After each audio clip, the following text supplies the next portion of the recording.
اعوذ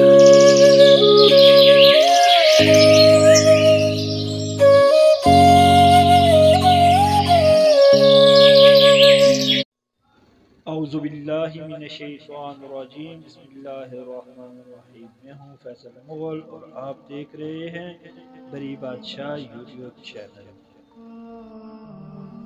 حضرت عمر کو شہید کرنے والا کون تھا؟ حضرت سیدنا عمر بن مامون فرماتے ہیں کہ جس دن حضرت عمر رضی اللہ تعالی عنہ کے اوپر حملہ کیا گیا، میں اس وقت پہلی ہی صف میں موجود تھا۔ حضرت عمر رضی اللہ تعالی عنہ نماز کے لیے صف درست کروا رہے تھے۔ میں اس وقت بالکل قریب کھڑا تھا۔ جب نماز شروع کی گئی تو حضرت عمر رضی اللہ تعالی عنہ کی عادت تھی کہ وہ صبح کی نماز میں اکثر سورہ یوسف یا سورہ نحل میں سے قرات کرتے تھے تاکہ اور بھی نمازی جماعت میں شامل ہو جائیں۔ آپ نے کچھ زیادہ تلاوت فرمائی، اتنے میں ایک مجوسی غلام جو پہلی ہی صف میں چھپ کر کھڑا تھا، اس نے موقع پاتے ہی ایک دو دھاری تیز خنجر سے حضرت عمر رضی اللہ تعالی عنہ پر حملہ کر دیا۔ حضرت عمر رضی اللہ تعالی عنہ کی اس وقت آواز آئی کہ کسی کتے نے مجھے کاٹ لیا ہے، اور مجوسی نے مسجد سے باہر نکلتے نکلتے 13 نمازیوں پر بھی حملہ کیا، جس میں سے 7 نمازی شہید ہو گئے۔ پھر ایک نمازی نے ان پر کپڑا ڈال کر اس کو پکڑ لیا۔ اس نے دیکھا کہ میں پکڑا جا چکا ہوں تو اس نے اپنے خنجر سے اپنے آپ کو قتل کر لیا۔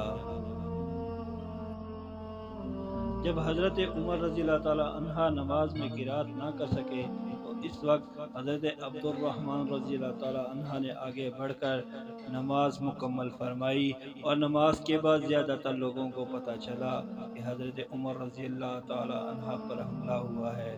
نماز مکمل ہو گئی تو حضرت عمر رضی اللہ تعالی عنہ نے حضرت ابن عباس سے کہا، پتہ کرو یہ حملہ کس نے کیا ہے۔ تو پتہ چلا کہ یہ حملہ مغیرہ کے غلام ابو لولو feroz نے کیا ہے، اور حملہ کرنے کے بعد اس نے خودکشی کر لی۔ پھر حضرت عمر رضی اللہ تعالی عنہ کو گھر لے جایا گیا۔ حضرت عمر بن مامون فرماتے ہیں کہ ہم بھی حضرت عمر رضی اللہ تعالی عنہ کے ساتھ ان کے گھر چلے گئے۔